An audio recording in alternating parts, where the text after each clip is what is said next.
Hola, ¿qué tal? Yo soy Talina González y el día de hoy hablaremos de Conoce los derechos de autor en el entorno digital con el experto en el tema, el abogado Hugo Alday. Él es maestro en Derecho Empresarial y Derecho de la Propiedad Intelectual y de la Competencia. ¿Cómo estás, Hugo? Muy bien, Talina, muchas gracias. Buenas tardes, gracias por la invitación y a todos los que nos escuchan y ven. Oye, nos encantaría que nos ampliaras, primero que nada, ¿qué son los derechos de autor? Para que la gente empiece a conocer exactamente, para que podamos abarcar todo el tema y también para que podamos hablar después en el entorno digital, ¿en qué consiste? Claro que sí. Bueno, de acuerdo a los tratados internacionales y a la propia Ley Federal del Derecho de Autor que está vigente en nuestro país, los derechos de autor se definen como aquellas, en estricto sentido es plural porque son dos de inicio, ¿no? Existen derechos morales y derechos patrimoniales. Por eso son derechos de autor. Los derechos morales son aquellos derechos que van intrínsecamente ligados a la persona, es decir, suponiendo que estamos hablando de una pintura o una obra literaria, se entiende que dentro de las letras o en el arte que está pintando, en los colores, va parte de su espíritu, de su alma. Es una parte que se extiende del propio ser humano que lo crea, ¿no? Por eso son derechos morales. Y estos derechos morales no prescriben jamás, no se pueden vender, y obviamente pues el autor siempre va a tener en todo momento el derecho de ser reconocido como tal, como el padre de la obra, el autor. Los derechos patrimoniales, que son los que ahorita están más en boga con las reformas, son aquellos que se relacionan directamente con el comercio, es decir, yo escribí una canción, por ejemplo, yo soy José Alfredo Jiménez, que escribí Paloma Querida, soy el autor, tengo mis derechos morales sobre Paloma Querida. Sin embargo, si viene algún intérprete, él tiene derechos conexos sobre su interpretación de Paloma Querida. Y si viene una empresa disquera y graba esa versión del intérprete de la letra de José Alfredo Jiménez, entonces viene otro derecho conexo. Y esos dos extras, tanto el que canta como la grabación en un disco, por ejemplo, o en cualquier tipo de archivo, esos son los que van a generar ingresos directos porque se van a tocar en discos o tal vez se vayan a cantar en las cantinas o se vayan a poner en bares, etcétera. Esos van a generar regalías o se van a vender los discos, ¿no? O se van a tocar en la radio. Esos van a generar regalías, pero esos dos, a su vez, tienen que pagarle al primero, que fue el creador de la letra y de la música, tal vez, ¿no? Claro. Entonces son derechos de autor porque son plurales, morales y patrimoniales. ¿Qué abarca esto? Los tratados internacionales y la ley nos dicen que protege a las obras, obras artísticas, literarias o científicas. Artísticas, híjole, es prácticamente todo, ¿no? Artísticas viene desde artes plásticos, dibujo, diseño, pintura, escultura, todo lo que quepa dentro de las artes, dentro de la definición de artístico, puede ser protegible por derecho de autor. Incluso los propios planos o los diseños arquitectónicos también son protegibles por el derecho de autor. Si nos vamos a la otra definición, que es artísticas, literarias, principalmente libros, obviamente, o letras, que se puedan proteger tanto de, digamos, un programa de cómputo, que el código fuente, que son signos, se puede proteger como una obra literaria, como bien puede ser una obra que se publicó o se puso a disposición en internet con un artículo, ¿me explico? O sea, todo eso es una obra literaria. Y obviamente las científicas. ¿Cuáles son las obras científicas? Los programas de cómputo, los juegos multimedia, las bases de datos, esas son obras científicas. Eso es lo que es protegible por los derechos de autor. Por los derechos de autor.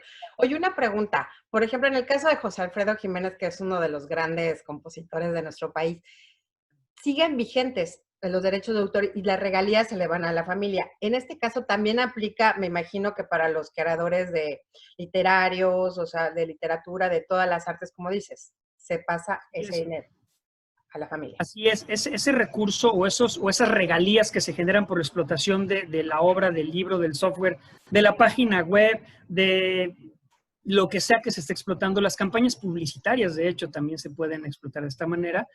Todo aquello que se va generando de regalías por el paso del tiempo siempre va a tener un beneficio en favor del creador original de la obra primigenia, se le llama en términos de derecho de autor las obras primigenias, por toda la vida del autor y 100 años después de su muerte.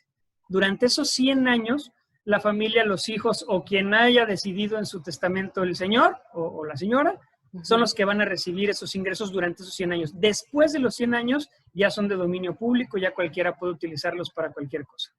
Fíjate, eso no sabía que nada más tenían 100 años de duración. Oye, cuéntame un poco ahora con el nuevo entorno digital, que obviamente es más difícil poderlo, pues, cuantificar, porque es a nivel global, o sea, es más difícil. ¿En qué se basa esto? Y ahorita con las reformas que se publicaron el 1 de julio del 2020, se reforma, bueno, se crea de inicio una nueva ley federal de protección a la propiedad industrial, por un lado. Esta la ponemos ahorita, si bien es cierto, no es derecho de autor, pero procesalmente implica un tema con derechos de autor. Bueno, se hace esta nueva ley, se reforma la Ley Federal de Derechos de Autor y se reforma el Código Penal en el capítulo respectivo de delitos en materia de derechos de autor. ¿Qué es lo que se crea con el TMEC y TPP, que son dos tratados internacionales que van muy de la mano y que lo que buscan es la protección de los derechos de autor, sobre todo en el entorno digital? ¿Por qué? Ya lo vivimos en el sexenio de Salinas de Gortari, cuando se crea el INPI, se crea la primera ley ya formal de propiedad industrial. Digo, ya existía desde 1936, pero bueno, cuando ya existe como tal esta ley conjunta y que homologa tratados internacionales, bueno, esta ley de Salinas, del sexenio de Salinas, lo que hace es permitir la protección de la inversión extranjera. Te permite la protección de inversión extranjera, te adopta tratados como el AFPIC, que es un acuerdo relacionado con los derechos de propiedad intelectual vinculados al comercio, y lo que hace es generar acciones en frontera para que el gobierno mexicano pueda revisar los contenedores, que no traigan obras o que traigan marcas o que traigan cualquier protección que haya en derechos de autor o propiedad industrial que se quieran importar a México indebidamente, ¿no? Se ha hecho mucho trabajo, sin embargo, bueno, es una cantidad enorme la que sigue colándose a todos los países de productos apócrifos. Pero bueno, ahora, en esta actualidad, pues el comercio es principalmente electrónico. Ya no queremos tanto que esté la gente aduanal viendo a ver a qué hora llega el contenedor en Manzanillo, ¿no? O sea, ahorita lo que estamos buscando es cómo cómo hacer para que aquellas páginas web o aquellos creadores de contenidos propios puedan recibir regalías o puedan proteger sus obras y no existe este uso sin autorización, este comercio indiscriminado de libros, de música, de imágenes, de videos, de noticias, de todo que hay en Internet, ¿no? Muchas veces nos metemos a leer las noticias de un periódico y es la copia del otro, ¿no? Y antes no podían reclamar el uno al otro, oye, ¿por qué copiaste mi forma de escribir? Si bien es cierto, la noticia puede ser cualquiera, pero la forma de redactarlo, la forma de expresarla, la forma de utilizar tal vez algunas palabras chuscas o coloquiales, las tienen algunas personas en específico. Y llegaba el caso en el que se copiaban por terceros, tal cual los ponían en su portal y llegaba una persona, creaba un perfil en Facebook y ya tenía un periódico, ¿no? Copiando y pegando. Entonces aquí lo que se prohíbe es eso. Realmente un mayor control en el entorno digital, un mayor control para aquellas páginas o para aquellos proveedores de servicios de Internet que se definen como tales ya en esta nueva ley, en esta reforma a la ley, que te dice, proveedor al servicio de Internet o de servicios de Internet podrá ser aquel que te ayuda a conectarte a la red, es decir, el que te da el servicio para subirte, y dos, el que te permite motores de búsqueda, alojar información, o sea, el que ya te preste otro servicio de hosting y otras cosas por el estilo, ¿no? Hay responsabilidades diferentes entre uno y otro.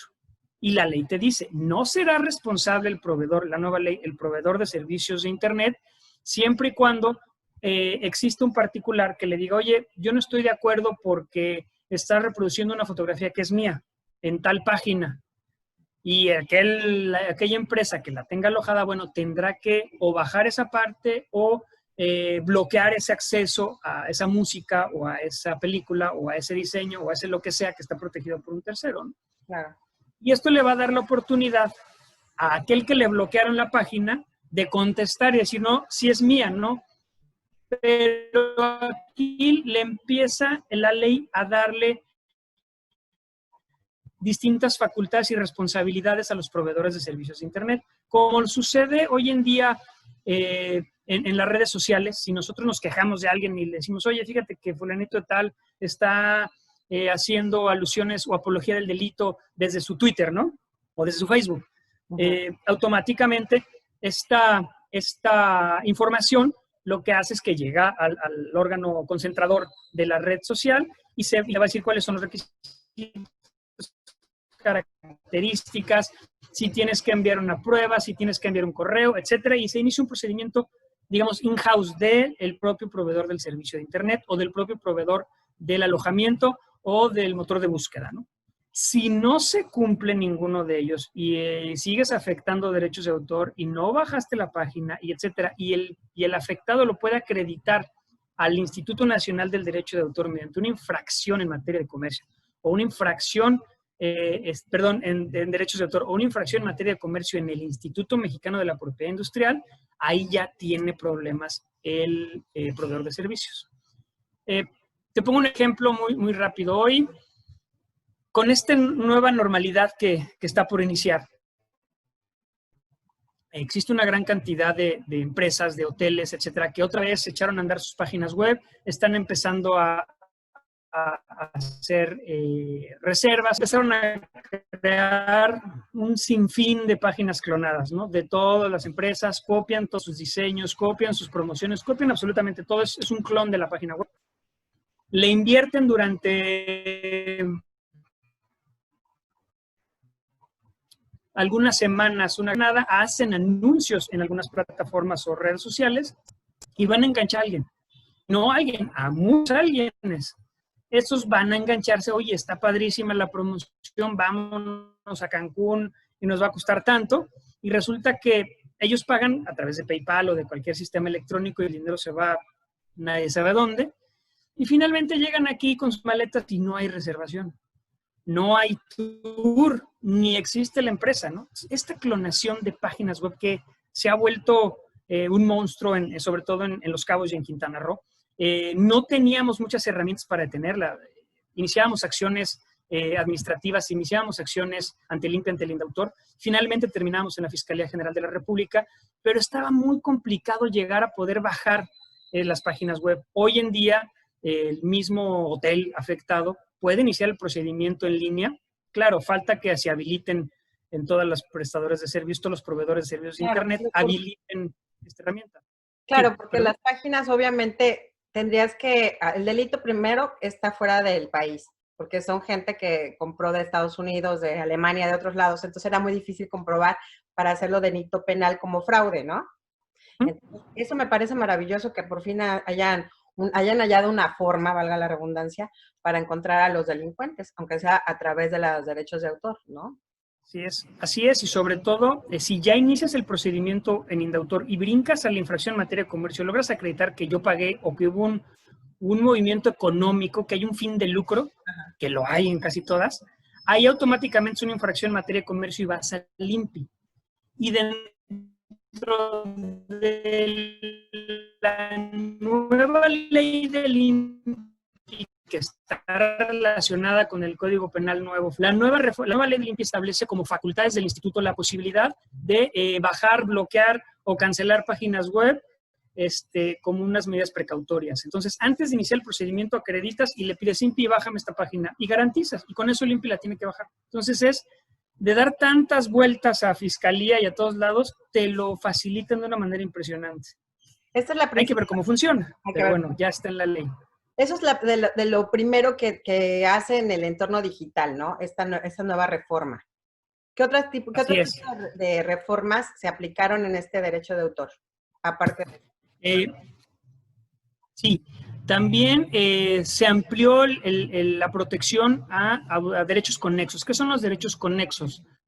Sabemos que hay derechos de autor, que es la creación de una obra con su derecho moral y explotación comercial, por llamarlo de alguna manera, que es el patrimonial. Los derechos conexos, ¿cuáles son?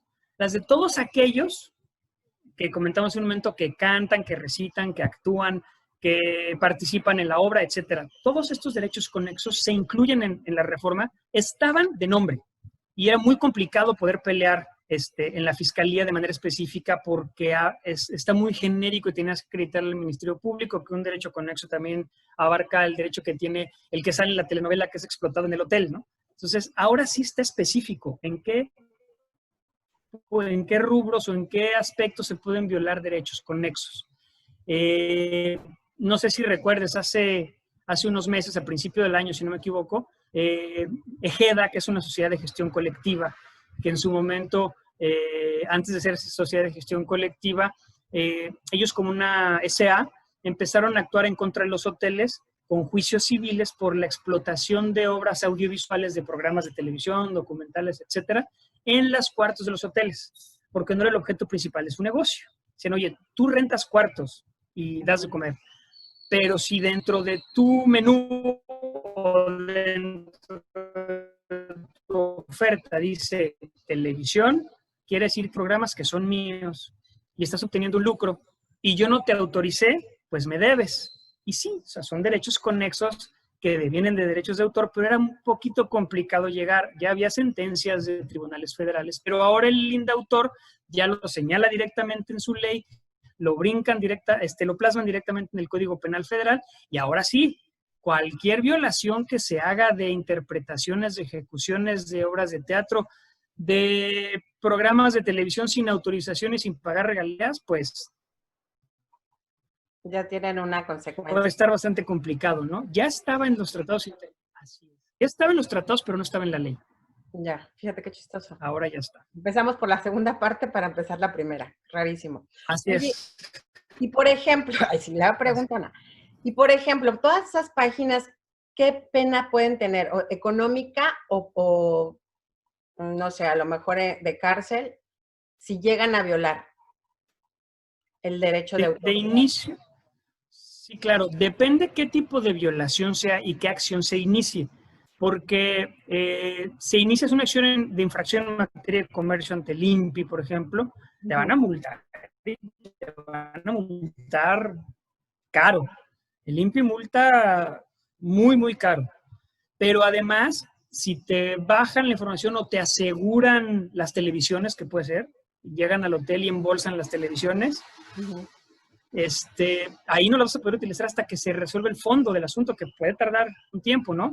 Ya no van a ser, claro, ya van a ser obsoletas ya cuando las quieras recuperar. Después de tanto claro, eso puede llegar a suceder, pero además, independientemente de la infracción en materia de comercio y de la multa, porque la multa se la queda el gobierno federal, o sea, la multa pasa directamente a Tesorería de la Federación, no gana nada ahí el de los derechos de autor. Él va a ganar hasta la reparación del daño. Históricamente, lo que hacíamos era, ya acabamos esto administrativo, iniciamos un juicio civil a los tribunales federales de daños y perjuicios, y bueno, a rezar el rosario porque nos íbamos años, ¿no? Obviamente aquel iba a apelar, nos iban a ir al amparo, íbamos a contestar el amparo, ida y vuelta hasta que resolvieran el fondo, y te puedes ir a 8 o 10 años. Tuvimos uno ahorita de 11 años que se resolvió. Entonces, ya casi nos acordamos cómo empezamos. Sí. Ya va a cumplir hasta la mayoría de edad del caso.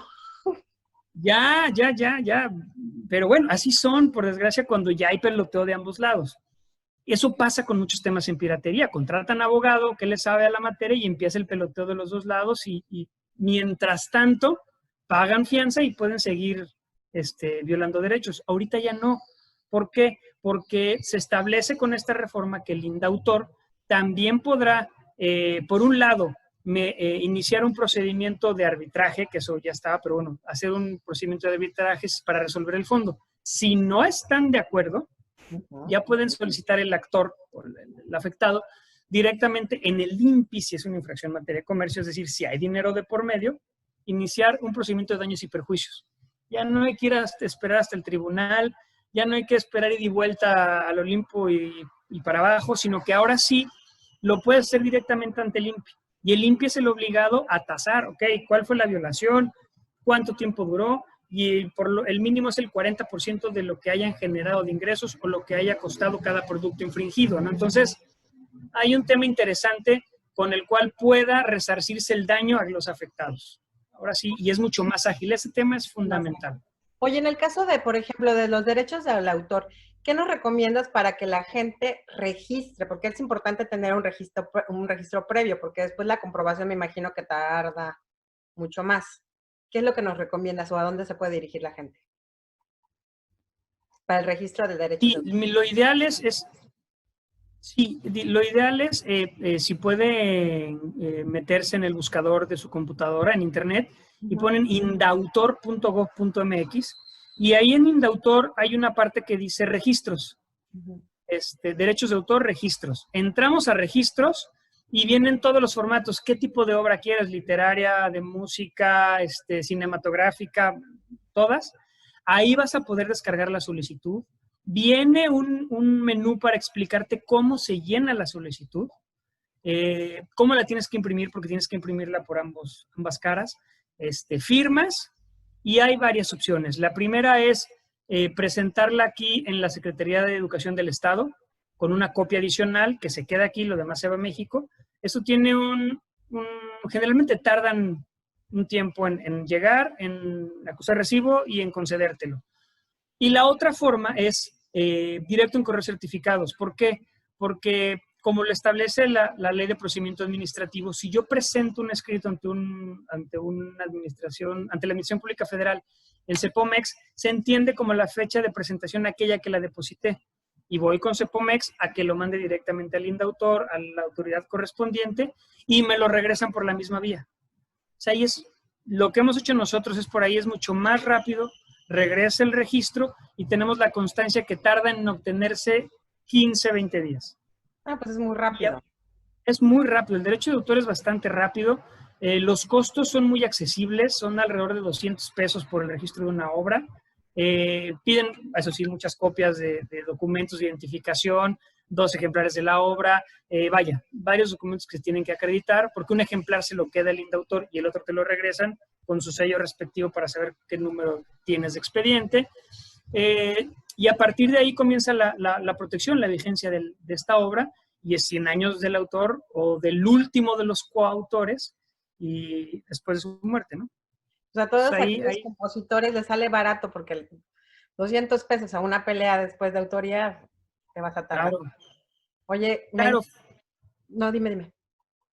Nosotros quisimos hacer aquí con INPI, con INDAUTOR, algunas oficinas de recepción. El Estado tiene una oficina de recepción de marcas en el CAYOC, pero para derechos de autor no hay en el Estado, es solamente la Secretaría de Educación. Lo que hemos buscado muchas veces los que nos dedicamos a esta materia fue tratar de jalar una ventanilla de derechos de autor, tal vez al Instituto de Cultura o a la Casa de la Cultura. ¿Por qué? Porque sí hay una gran cantidad de artistas en el Estado que generan obras, que generan música, que generan diseños, y para que los puedan registrar, ir hasta México, registrar o hacer todo el procedimiento en México de registro, pues se les complica y muchos lo dejan ahí al olvido, ¿no? Y es algo que no se debe hacer. Lo primero que se debe hacer con el derecho de autor con una obra es registrarla. Y a partir de ahí ya lo que venga, pero el registro es fundamental en derechos de autor.